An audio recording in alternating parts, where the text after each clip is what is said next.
Disclaimer from the start of this video, there's spoilers ahead, especially for the rest of the Apple Silicon transition, because as of lately, Bloomberg just dropped this huge report that essentially says what the rest of the killing off of Intel Macs is going to look like, and with pretty excruciating detail. And on top of that, Mark Gurman, who's writing this report, has a pretty reliable track record, so I'm inclined to believe a lot of this. Timelines may be off, little details here and there might be incorrect, but for the most part, it gives you a good idea of what we should expect over the next year. Let's begin.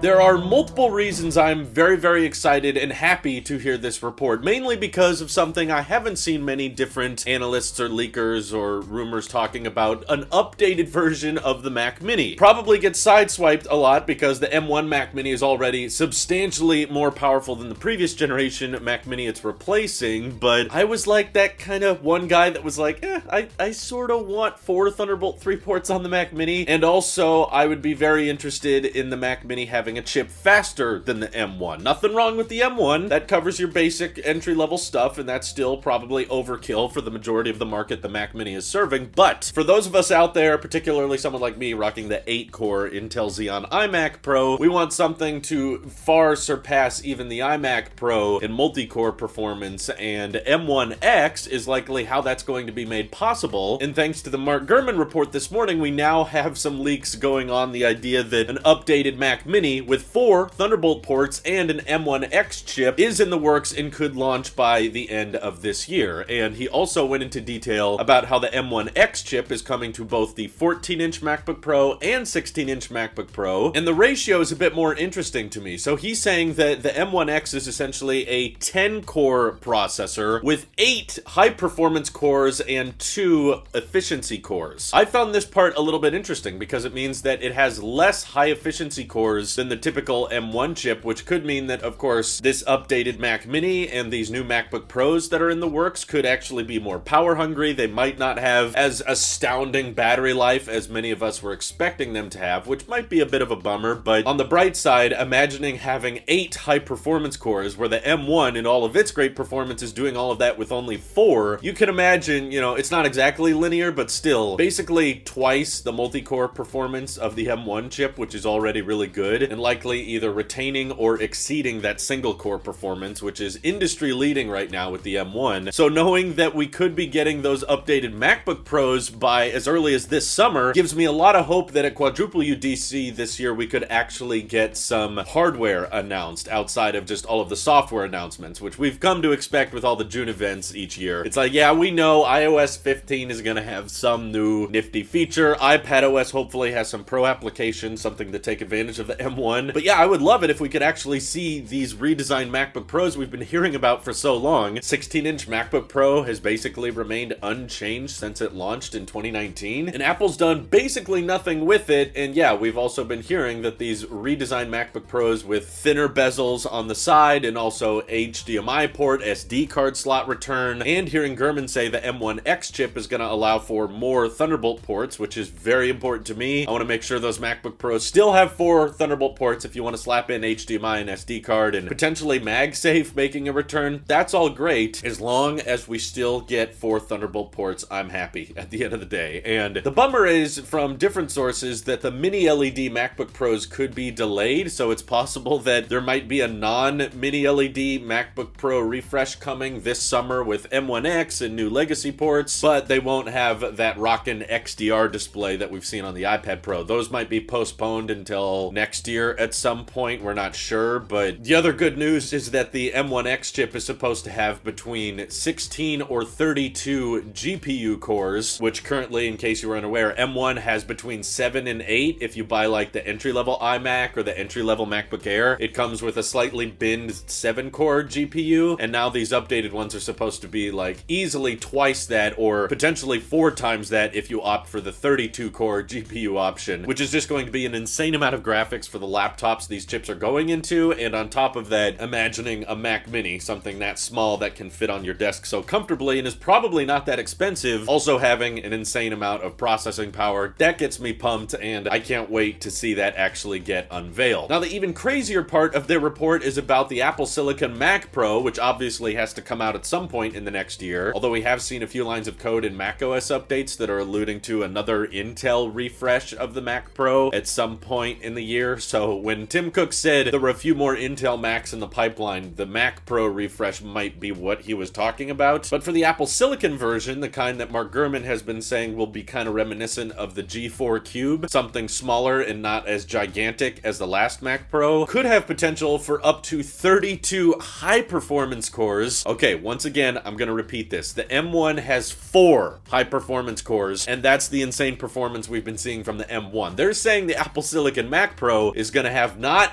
twice the amount, not 4 times the amount, but potentially 8 times the high-performance cores of the M1 chip, which is insanity, and on top of that, up to 128 cores for the GPU. This is just an astounding jump in terms of graphics performance, which makes sense because the GPUs and the CPU options for the current Intel Mac Pro are pretty insane as it is, and it's pretty much just those higher tiers that are able to beat out the M1 in terms of a lot of day-to-day performance. So knowing that Apple Silicon has something in the pipeline to beat every single Intel Mac is something that, like, we've known for a while, but it's exciting to finally hear some of the numbers on that. So Gurman said entry-level model is probably just going to have 16 high-performance cores. So it's not like every Mac Pro will have 32 cores. It will be like an optional thing at checkout. And then sort of similar thing with the GPU cores. The entry-level model might just be 64 cores, which is still an incredible amount. But my hope here, knowing that the Apple Silicon Mac Pro is probably going to be smaller and more compact,